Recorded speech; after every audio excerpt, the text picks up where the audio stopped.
Citizen council of Pakistan का माहाना अजलास सदर राना अमीर अहमद खान की रहायश का गार्डन टाउन लाहौर में मुनक्किद हुआ, जिसमें इल्मी व अदबी शख्सियात ने शिरकत की। अजलास में मेहमान खसूसी सीनियर सहाफ़ी मुजीबुर रहमान शामी ने मुल्क की सूरत हाल पर खसूसी खिताब किया। तो मेरी गुजारिश सर ये है कि ये जो हमारे यहाँ ये जो तसादुम है ना अदारों का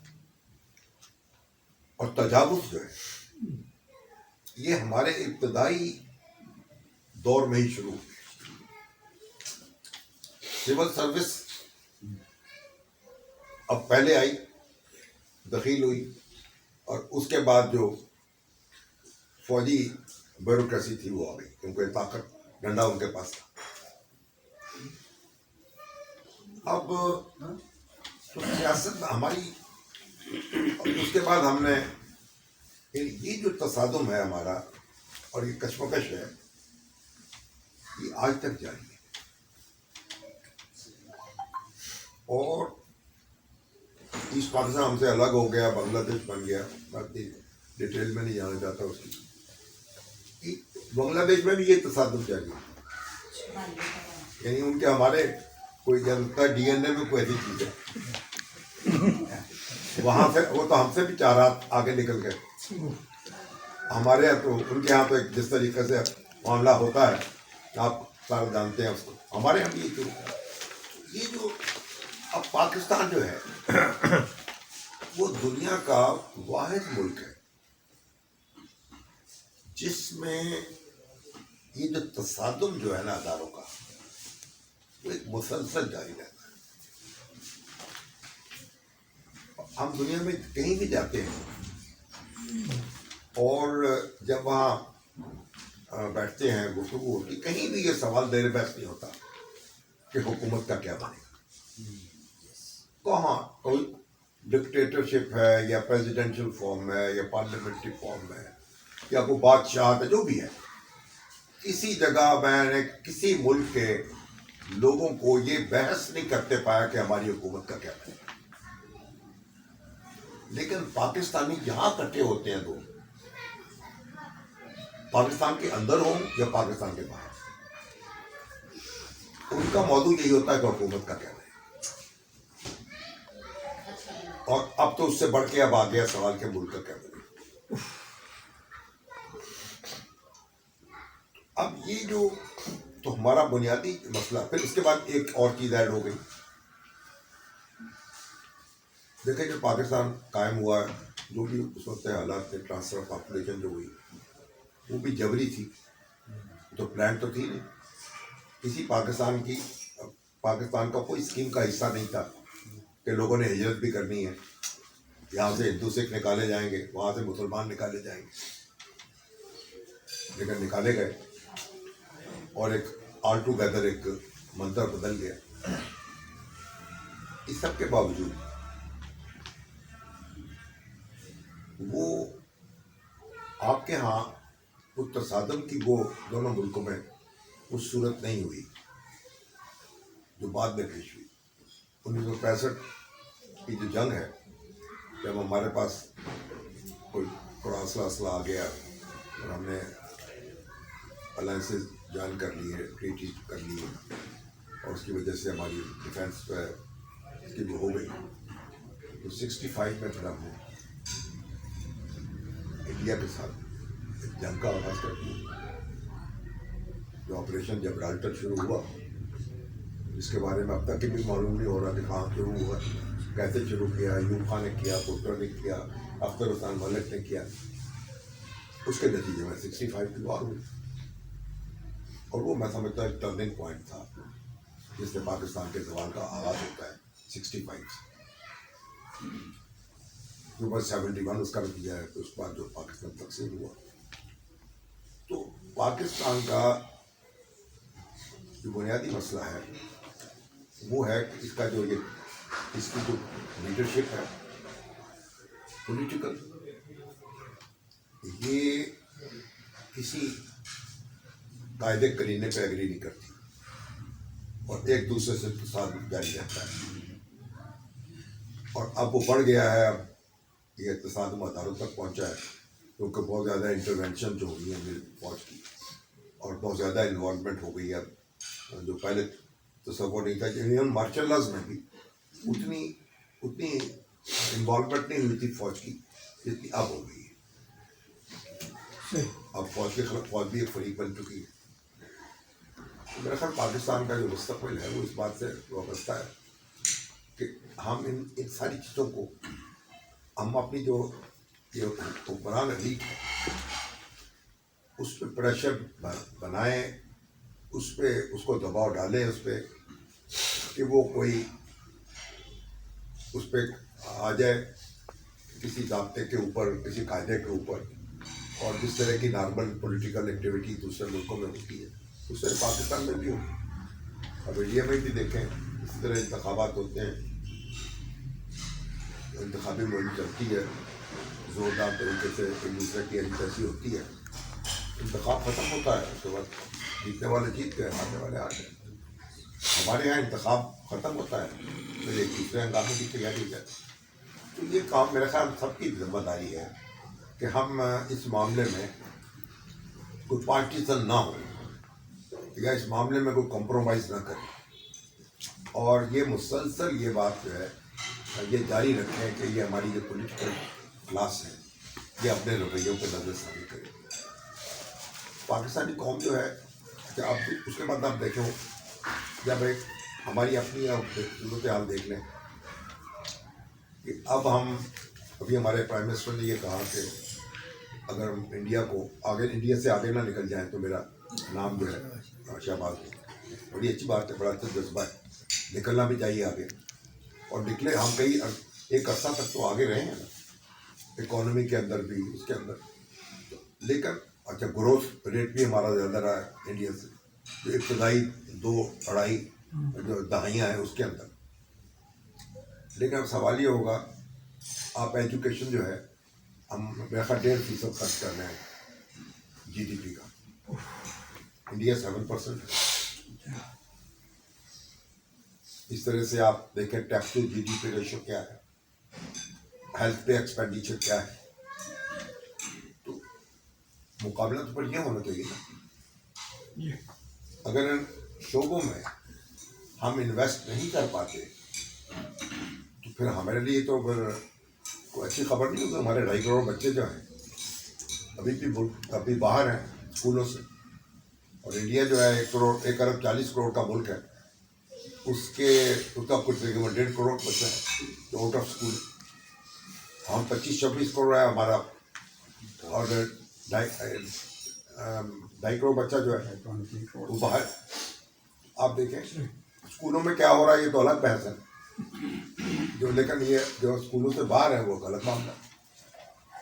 तो हमें अपनी जो प्रायोरिटीज़ हैं उनको तब्दील करना पड़ेगा। पाकिस्तानी कौम में ये एक रेजिलियंस तो है कि जब कोई क्राइसिस होता है उसमें हम उसको ज़रा उसका मुकाबला कर लेते हैं, और बाद औक़ात तो वाजिबुल तरीके से भी हम आगे बढ़ लेते हैं।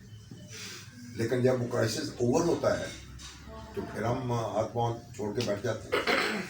कभी भी आप देखें कि जो दुनिया कह रही थी कि पाकिस्तान शायद इससे ना ही निकल सके, बहुत मुश्किल होगा, तो अब तो IMF भी हैरान है कि हमने इस कदर अपने मामला पे काबू कैसे पाया है। तो ये एक कौम के अंदर एक जौहर तो बुराई तौर पर मौजूद है। तो मेरा ख्याल जो पाकिस्तान का मुस्तकबिल है वो बुनियादी तौर पर हमारे जो अदारे हैं और हमारी जो सियासतदान है उनके रवैये पर मुनहसर है। अगर यही रवैये जारी रहेंगे जो अब है तो पाकिस्तान जो है उसकी मुश्किलात में इजाफा होता जाएगा। और इसलिए मैं समझता हूँ कि हम जितने भी जो लोग भी सोचने समझने की सलाहियत करते हैं, जो लिखते हैं, जो बोलते हैं, जो अपना रायमा की तश्कील में अपना किरदार अदा करते हैं, उनको इस बात पर जोर देना चाहिए और इस बात को इसको एड्रेस करके ही हम पाकिस्तान को आगे बढ़ा सकते हैं और पाकिस्तान के मिसाइल पर काबू पा सकते हैं। दारों का तकाबुल, और हमें चाहिए कि अपने पॉलिटिकल एलीट के ऊपर तो गिरबान होना छोड़ें और उनको आगे लेकर کیا آپ یہ نہیں سمجھتے کہ یہ جو اداروں کا باہمی تصادم ہے یہ باقاعدہ ایک منصوبے کے تحت کروایا جاتا ہے، اور وہ ادارہ جو کہ ان سب کے اوپر حاوی ہے وہ اپنے مفاد کے لیے ان کو آپس میں کبھی بھی اکٹھا نہیں ہونے دیتا؟ اور کیا ہمیں بجائے ان کے اوپر پریشر ڈالنے کے ان کے اوپر پریشر نہیں ڈالنا چاہیے کہ وہ اپنا قبلہ درست کریں؟ وہ بھی ڈالنا چاہیے جتنا ڈال سکتے ہیں.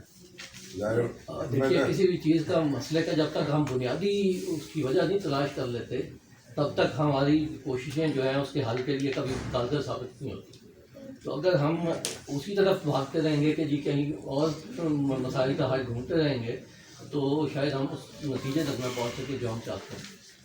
لیکن میرا خیال ہے کہ اگر سیاستدان یہ تہیہ کر لیں کہ انہیں جو رولز آف گیم ہے ان کو پابندی کرنی ہے اور اقتدار کے حصول کے لیے ایک ماورائے آئین ساز باز نہیں کرنی، تو بڑی حد تک یہ معاملہ جو ہے اس پر قابو پایا جا سکے گا. آغاز تو یہیں سے کرنا ہوگا نا. لیکن ایک جب عمران خان صاحب وزیر اعظم تھے، اس سے پہلے نواز شریف صاحب بھی تھے، تو ہم نے تو ان کو تجویز پیش کی اور عمران خان صاحب سے کافی اس پہ گفتگو بھی ہوتی رہی کہ آپ دستور میں یہ بات طے کر دیں کہ جو سینئر ترین جرنیل ہے نا وہ چیف بن جائے گا. تو یہ ایک بنیادی تبدیلی تھی اس کے اندر دستور میں. اگر سینئر ترین جنرل جو ہے، جیسے انڈیا نے پہلے دن سے ہی کر دی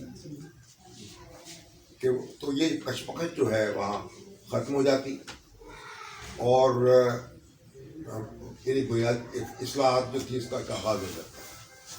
لیکن نہ تو نواز شریف صاحب نے اس بات پر دھیان دیا. ایسے لمحات آتے ہیں نا تاریخ میں جب طاقت جو ہوتی ہے وہ وزیر اعظم کے ہاتھ میں ہوتی ہے. جس وقت آپ نے آرمی چیف کو اپوائنٹ کرنا ہوتا ہے اس دن وزیر اعظم طاقتور ترین شخص ہوتا ہے. لیکن وہ نہیں ہو سکا ایسا. یہ جو آرمی چیف مقرر کرنے کا جو شوق ہے، یہ میرا خیال اس نے یہ نہیں کرنا دیا کہ خودکار طریقے سے کوئی کام ہو جائے. تو اس کا آغاز تو کہیں نہ کہیں سے تو ہونا ہوگا. اب آرمی کے اوپر ظاہر ہے کہ ہم پریشر جو ہے ایک خاص حد تک ہی ڈال سکتے ہیں. اگر اس پر تجاوز کریں گے اس کے بھی اپنے نقصانات ہوں گے. اور اس وقت جو آپ کے ملک کی صورت ہے، اس وقت آپ کا ملک جو ہے وہ صرف فوجی طاقت کے بل پہ کھڑا ہے. اگر آپ اس سے الجھ جائیں گے تو پھر اس کے نتیجے میں ملک بھی الجھاؤ کا شکار ہو جائے. یہ بھی دیکھنا پڑے گا. ان کے اوپر سے ایک سافٹ پریشر یہ ڈال سکتے ہیں، ایک ایسا ملک جو تقریب کاری کی ذات میں ہو، دہشت گردی جہاں ہو رہی ہو، روز لاشیں اٹھ رہی ہوں، اور وہاں یہ آپ زیادہ ایجوکیشنل موڈ میں آنا افورڈ نہیں کر سکتے. تو اب چھٹی جماعت، پہلے ایک چوتھی جماعت سے انگریزی ہوتی تھی، پھر چھٹی جماعت سے ہوتی. ہم نے چھٹی جماعت سے انگریزی پڑھی، اس سے پہلے انگریزی نہیں ہوتی اور سارا کام چل رہا تھا. وہیں سے آپ کے پیدا ہوئے ہیں ڈاکٹر بھی، وہیں سے انجینئر بھی، وہیں سے آپ کی. تو مطلب یہ ایشوز ہیں جو ہماری ڈبیٹ نہیں ہوتی، جن پہ ہم غور ہی نہیں کرتے. کسی جگہ آپ چلے جائیں، یہ کہیں آپ کو یہ لاحق نہیں ہوگی پریشانی کہ تعلیم جو ہے پڑھا کے رہے ہیں بچوں کو. ہماری آبادی میں اتنا اضافہ ہو رہا ہے، وہ کیوں ہو رہا ہے؟ یہ ایشوز نہیں ہیں. تو ہم تو صرف اس میں الجھے ہوئے ہیں کہ دھکا کیسے دینا ہے اقتدار میں جو آ جائے، اور وہ سمجھتا میں نے اپنا اقتدار بچانا کیسے. جی بظفر کہ پاکستان میں جو مسائل بنے ہیں ان کو جیسے شامی صاحب نے بتایا، افراد کا ٹکراؤ اور اداروں کا ٹکراؤ پہلے دن سے ہوتا رہا. اور مقتدر حلقے جو ہیں شروع میں ہماری سول سروس تھی اور جلد ہی फौज सबसे मुकद्दर जी हो गई। तो इन इदारों ने, दोनों ने, शुरू में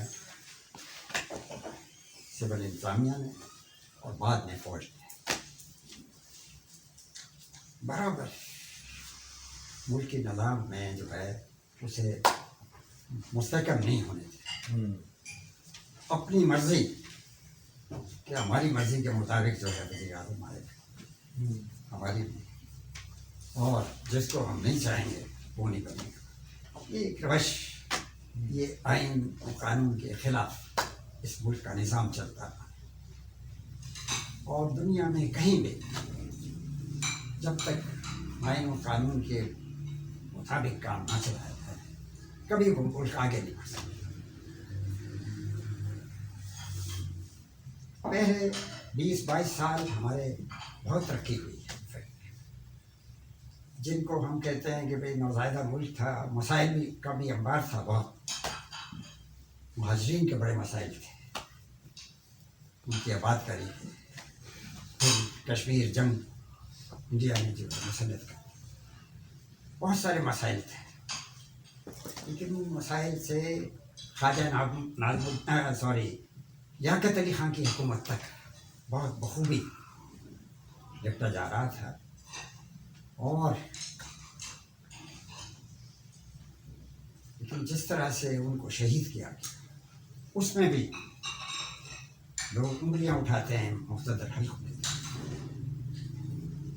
जिस तरह उन्हें दुनिया से रुखसत किया गया, तो फिर लीडरशिप जो है कहीं नहीं।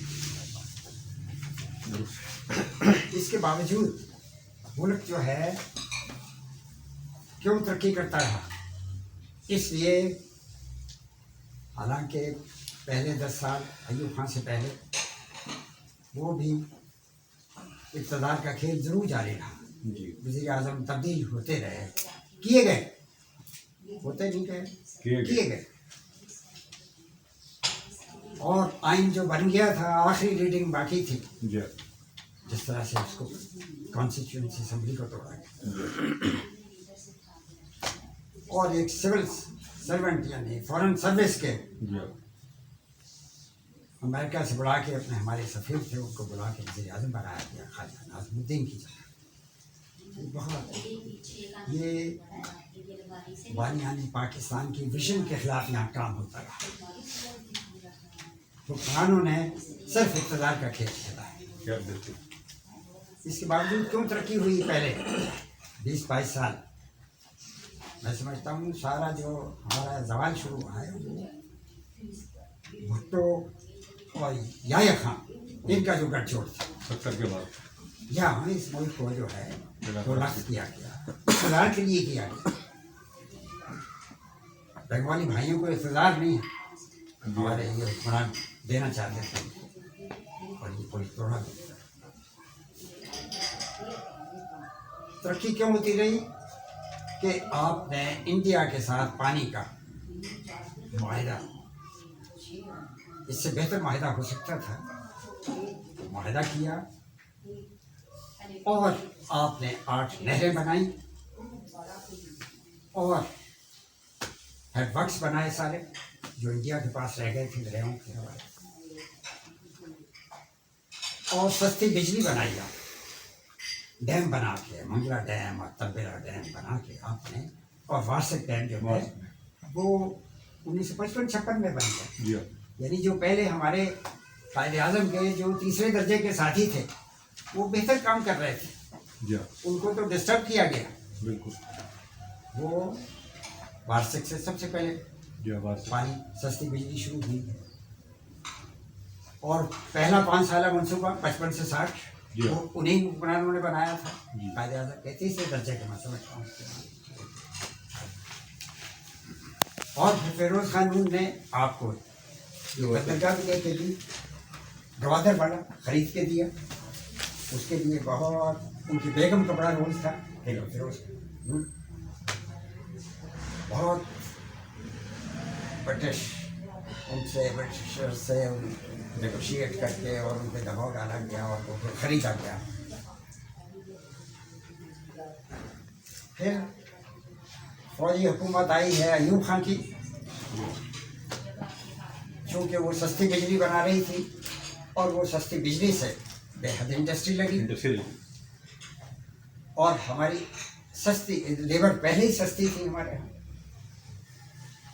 तो सस्ती चीज़ें बनने लगी और महंगाई दूर दूर तक नहीं गई। 65 की जंग के दिनों में दुनिया में हमेशा जहाँ जंग होती है हमेशा महंगाई हो जाती है, किसी चीज़ में कोई इजाफा नहीं हुआ।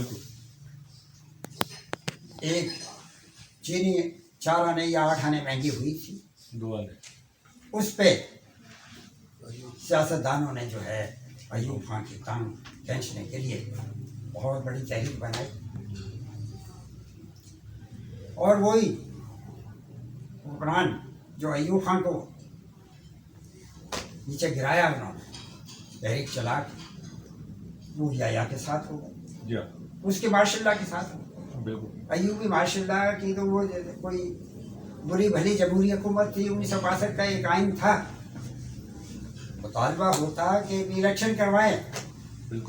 आप अयूब खान ने सारे मुतालबात मान लिए थे, बाल गैर दही का असूल मान लिया था, सारा कुछ मान लिया था, तो भाई आप इलेक्शन का सियासतदानों का काम था कि इलेक्शन करवाते, लेकिन इलेक्शन की बजाय कहा गया नहीं तुम ये और तुम मंजूर नहीं हमें जिसे दैट, और उसका नतीजा ये आया खान ने फ़ायदा उठाया।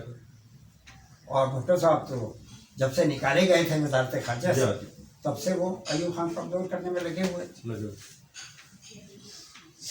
फिर भी ये मुल्क और फिर दूसरा जो सेटबैक है वो भुट्टो साहब की हुकूमत में नेशनलाइजेशन से हुआ, मुल्क की इकॉनमी को बर्बाद करने, सारे आपके जो जब शोर मचाया गया तो जनाब 200 सनतकार जो हैं बस सारी दौलत उनके पास आ गई। हालांकि वो सनतकार मैंने देखा है, फैसलाबाद के प्रोजेक्ट्स देखे हैं 60s में 70s में, वो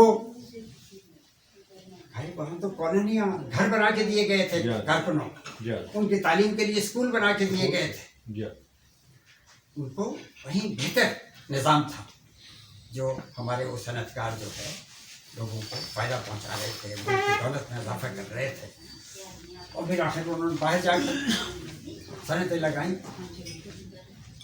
और फिर आप देखें मिड 80s तक पाकिस्तान इंडिया से आगे था, पूरे साउथ एशिया में, कोरिया से लेके चाइना से लेके सिंगापुर तक तमाम मुल्कों से आगे था, पर कैपिटा इनकम में, रेट ऑफ डेवलपमेंट में आप आगे थे। इंडियन आप पे रश करते थे, हमने हालत देखी है कि वो पहनावा उनका बहुत कमज़ोर, उनकी सवारी बहुत कमज़ोर, बहुत बुरा हाल था। ये मिड 80s के बाद फर्दर हम तरक्की माकूस की तरफ जाते गए। आप देखें 90s का दोनों आपके बड़े लीडर बेनज़ीर और नवाज शरीफ हुक्मरान थे और कर्जे डबल कर दिए गए। उस 10 साल दौर में जो कर्जे 16 अरब डॉलर छोड़ के गया था वो इन्होंने 35 अरब डॉलर तक ले गए, डबल से भी ज़्यादा। और बिजली के ये जो IPPs के वायदे हैं ये इन दोनों हुक्मरानों ने की। सबसे बड़े कल्पट तो ये हुए जिन्होंने इतनी महंगी बिजली अपनी जेबें भरने के लिए बनवाई। इनफैक्ट कोई सही मुनसिफ हुक्मरान होते तो इनके खिलाफ मुकदमा दर्ज हो। पाकिस्तानी अवाम की ज़िंदगियाँ जीर्ण कर दी अगले 30-40 साल के लिए। 20 साल तो गुजर गए हैं, बल्कि 30 साल हो रहे हैं ये महंगी बिजली बनते हुए, ज़िंदगी हमारी अजीर्ण की हुई है। तो ये जो है मसला सारा हुक्मरानों ने, आपने सही तज़किया किया कि अगर हमारे हुक्मरान सारे मुक़्तदर हल्के सारे जुडिशरी आपका है, वही गलतियाँ की जुडिशरी हुक्मरानों के हक़ में फ़ैसले दिए, इंसाफ के फ़ैसले नहीं दिए। इसी तरह हमारे सबसे बड़े मुक़्तदर हल्के ने भी, इदारे ने भी بہت سارے غلط فیصلے کیے اور ہم اپنی تاریخ سے سبق سیکھنے کو کوئی بھی تیار نہیں، نہ ہمارے سیاستدان تیار، نہ ہماری عدلیہ تیار۔ میں سوچ رہا تھا کہ اب ہماری عدلیہ کے جو ججز ہیں وہ کسی مارشل لا کے آگے نہیں جھکے، کہیں گے نہیں آئین کے مطابق کام کرتا ہوں، کوئی ڈسمسل قبول کر لیں اور کسی اور کو بھی جج نہیں بننا چاہیے، کسی کو آفر قبول نہیں کرنی چاہیے۔ آپ نے اگر انصاف پرور دیکھیے نا، ہم اسلام کا نام لیتے ہیں، اسلام تو کہتا ہے، قرآن تو کہتا ہے کہ آپ اگر آپ کے باپ، آپ کے ماں باپ، آپ کے بھائی بہن رشتہ دار کوئی بھی ہوں آپ کے سامنے، انصاف سے کام لینا ہے۔ تو ہم لوگ کیا کر رہے ہیں؟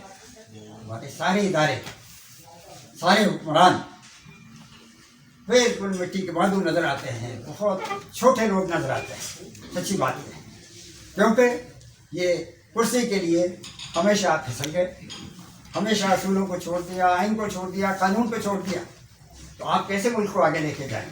بے شک۔